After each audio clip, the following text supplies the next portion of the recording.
Morphine एक दवा होती है। मार्फिन ये सैनिकों को भी दिया जाता है। इसका ज्यादा प्रयोग नहीं करना चाहिए। पहले कैंसर के मरीजों को भी दिया जाता है। तो जो सैनिक होते हैं ना, उनके पास मार्फिन की गोली होती है। जब गोली लग जाता है ना, तो लोग क्या खा लेते हैं? मार्फिन। मार्फिन खा लेगा।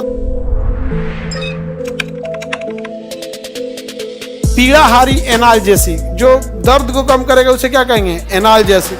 जीव जंतुओं को मारेगा, एंटीबायोटिक। एनाल्जेसिक क्या होता है? पीड़ाहारी। एनाल्जेसिक इसका ज़्यादा प्रयोग नहीं करना चाहिए, नुकसान करता है। एनाल्जेसिक दर्द की दवाइयों का कान का असर ज़्यादा खराब कर देता है और किडनी पे बहुत स्ट्रेस पड़ता है। समझ में आ गया कि नहीं आ गया? किडनी पे क्या पड़ता है? स्ट्रेस पड़ता है। मार्फिन एक दवा होती है। मार्फिन ये सैनिकों को भी दिया जाता है। सैनिक को भी, पहले कैंसर के मरीजों को भी दिया जाता था। जब भयानक दर्द होता है ना, तो मार्फिन खिला दिया जाता है। मार्फिन एक तरह का नशीला पदार्थ होता है। वो खा लेगा ना तो नशे में रहेगा, उसको दर्द नहीं करेगा, दिन भर ऐसे नशा में रहेगा इसे। तो जो सैनिक होते हैं ना, उनके पास मार्फिन की गोली होती है। जब गोली लग जाता है ना, पैर जैसे मान के चलिए मेन ऑर्गन पे गोली लग गया तो आदमी मर ही जाएगा।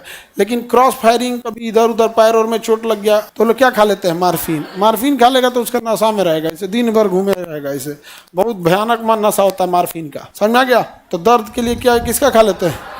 मार्फिन के। बाकी बहुत सारी दवाइयाँ हैं। एनाल्जेसिक मेन याद रखना है। एनाल्जेसिक किस लिए यूज होता है? पीड़ाहारी के लिए। एनाल्जेसिक एंटीपायरेटिक बुखार के लिए। एंटीपायरेटिक बुखार के लिए। ज्वरनाशी बुखार के लिए एंटीपायरेटिक। दर्द के लिए एनाल्जेसिक। अब एक होता है एंटीसेप्टिक। ये क्या हो गया? एंटीसेप्टिक किसी दूसरे कीटाणु को घुसने से रोकता है। कटने पे क्या लगाते हैं? एंटीसेप्टिक। अगर कहीं कट गया, रोगाणुरोधी दवा ये होती है। ये सूक्ष्म जीवों को क्या कर देती है? मार देती है। जिनका प्रयोग क्षतिग्रस्त त्वचा, यानी जहाँ चोट वगैरह लग जाता है, कोई त्वचा कट लग गया, क्षतिग्रस्त हो गया, तो उसमें क्या लगाएंगे? एंटीसेप्टिक। तो बताइए, कटने उठने पे, कटने पे बुखार में एंटीपायरेटिक, दर्द में एनाल्जेसिक। एनाल्जेसिक। और जीवाणु वगैरह अंदर बैक्टीरिया अटैक, एंटीबायोटिक। एंटीबायोटिक। अब मान के चले कोई बैक्टीरिया प्रवेश कर गया है और बुखार है, तो केवल एंटीपायरेटिक लेंगे कि एंटीपायरेटिक के साथ एंटीपायरेटिक के साथ एंटीबायोटिक? एंटीपायरेटिक और एंटीबायोटिक।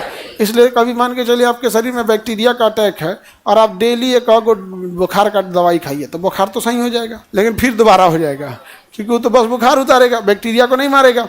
इसलिए डॉक्टर कहेगा एक काम कीजिए, एंटीबायोटिक चला देते हैं।